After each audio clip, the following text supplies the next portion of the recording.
Good morning guys and welcome back to my another new blog the বিন্দাস কাপল 2.0। তো কেমন আছো তোমরা? আশা করি তোমরা সকালে খুব ভালো আছো আর তোমাদের দোয়ার ভালোবাসা আলহামদুলিল্লাহ আমরাও খুব ভালো আছি।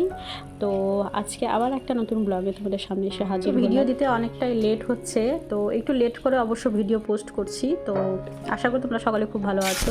তো যাই হোক, আজকে সকালে ব্রেকফাস্টে বানাচ্ছি ম্যাগি। অ্যানি আর নীলা আছে, ওরা উঠে গেছে ঘুম থেকে, এখন ওই ম্যাগি বানাচ্ছি। তো আমি আর নিলাম, আমার অবশ্য একবার চা খাওয়া হয়ে গেছে, আবার একটু চা খাবো, মানে ম্যাগিটা এমনিকে আমি নিলাম, অ্যানি তো চা খায় না। তো ম্যাগি বানাচ্ছি, আর এইভাবে ম্যাগি খেতে বেশ ভালোই লাগে। মাঝে মধ্যে এরকম কড়াইশুঁটি, গাজর, পেঁয়াজ কুচি, টমেটো কুচি এসব এরকম করে মানে সবজিপাতি দিয়ে একটু ম্যাগি খেতে খুব ভালো লাগে। তো তোমাদের কার কার ভালো লাগে আমাকে কমেন্টস করে জানাও। আর এমনি নর্মালি যেটা আমি বাটার দিয়ে বানাই প্লেন, সেটাও খেতে ভালো লাগে। কিন্তু আজকে যেহেতু ম্যাগি একটু কম আছে, তো সেই জন্য একটু বেশি করে সবজিপাতি দিয়ে করছি যাতে সবারই হয়ে যায়। তো যাই হোক, এখানটায় আজকে তো ম্যাগি বানাচ্ছি ব্রেকফাস্টে, আর সারাদিন কী করবো সেটা তোমাদের সাথে শেয়ার করব। আর কলকাতাতে দুদিন কিন্তু প্রচুর বৃষ্টি হয়েছে, তোমাদের কোথায় কোথায় বৃষ্টি হয়েছে সেটা কিন্তু কমেন্টস করে জানাতে আমাকে কিন্তু ভুলো না। আর এখন ওয়েদারগুলো একটু ভালো হয়ে গেছে 2-3 দিন থেকে, কারণ যেহেতু বৃষ্টি হচ্ছে, তো সেই জন্য বেশ ঠান্ডা ঠান্ডা ওয়েদার হয়েছে। মাঝখানে প্রচুর গরম পড়েছিল, আমি ভাবলাম যে এত তাড়াতাড়ি শীত চলে গেলো, ফেব্রুয়ারি মাসে এত গরম, মানে ফ্যান ছাড়া থাকা যাচ্ছিল না। তো এখন বেশ ঠান্ডা ঠান্ডা ওয়েদার, বেশ ভালোই লাগছে। তো যাই হোক, ওদেরটা আমি চা বসিয়ে দিয়েছি আমার আদিলার জন্য, আর এখন ম্যাগিটা করে নিই, তারপরে তোমাদের সাথে একে একে সব কিছু শেয়ার করছি সারাদিনে কী কী করবো। তো চলো ভিডিওটাকে কন্টিনিউ করো।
তো চলো, এখন নীলা রানী ঘুম থেকে উঠে গেছে, ওদেরকে দিয়ে দিই ম্যাগিটার। আমার ম্যাগি খাওয়া হয়ে গেছে, তো নীলা ম্যাগিটাকে খেয়ে চা খাবে, আর আমারও একটু চা নিয়ে নিয়েছি, এটুকু চা।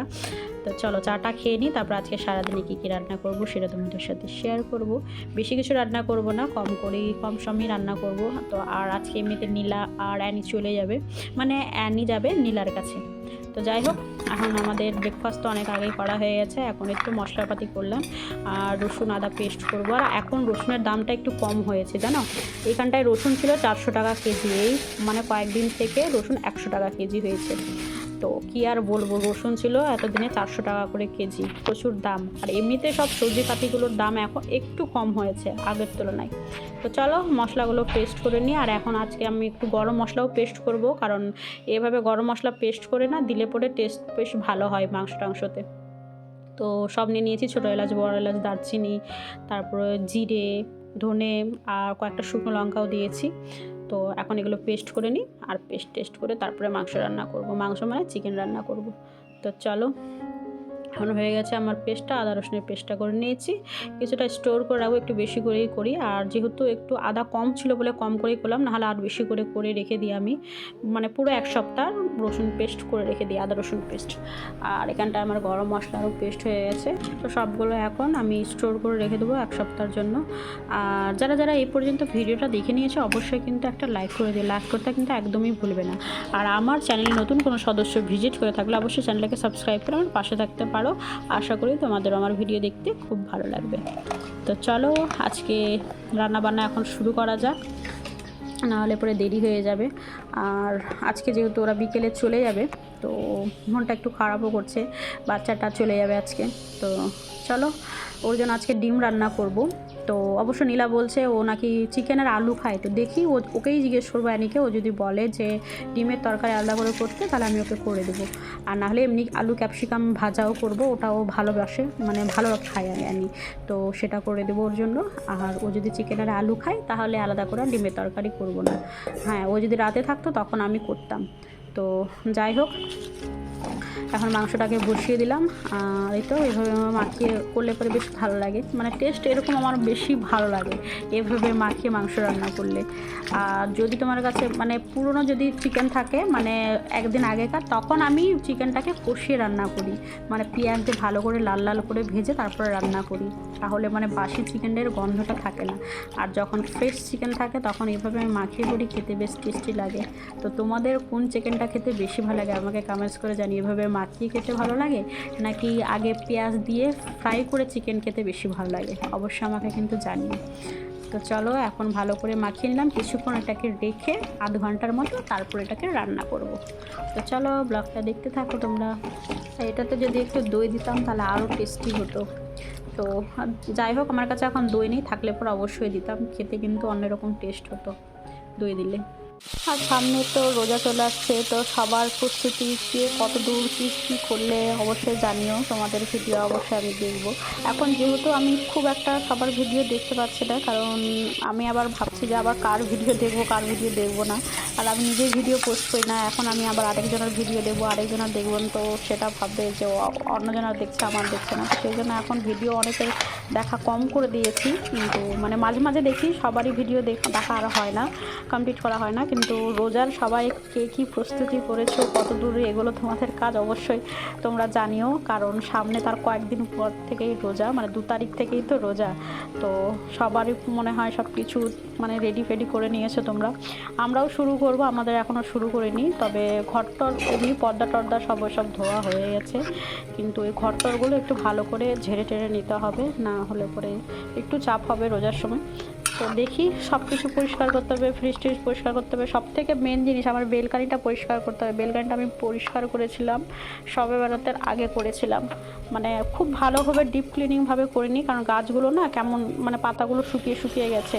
আর জবা গাছের পাতাটা আমার না জানি না কেন সাদা হয়ে গেছে, কেন সাদা হয়ে গেছে আমি জানি না। যদি তোমরা কেউ জেনে থাকো এই বিষয়ে তাহলে অবশ্যই আমাকে কমেন্টস করে জানিয়ে তো যে সাদা কেন হয়ে গেছে।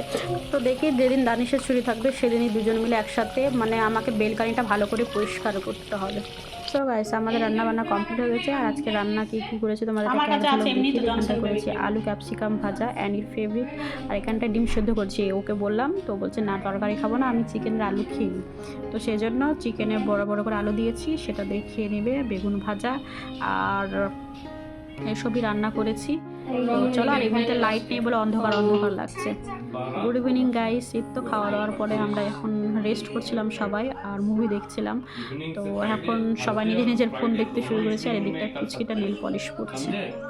আর নেল পলিশ পরে কি আবার পারফেকশনের সাথে, একদম একটু যাতে এদিক ওদিক না লেগে যায়, মানে কি বলবো, এত পাকা বুলি।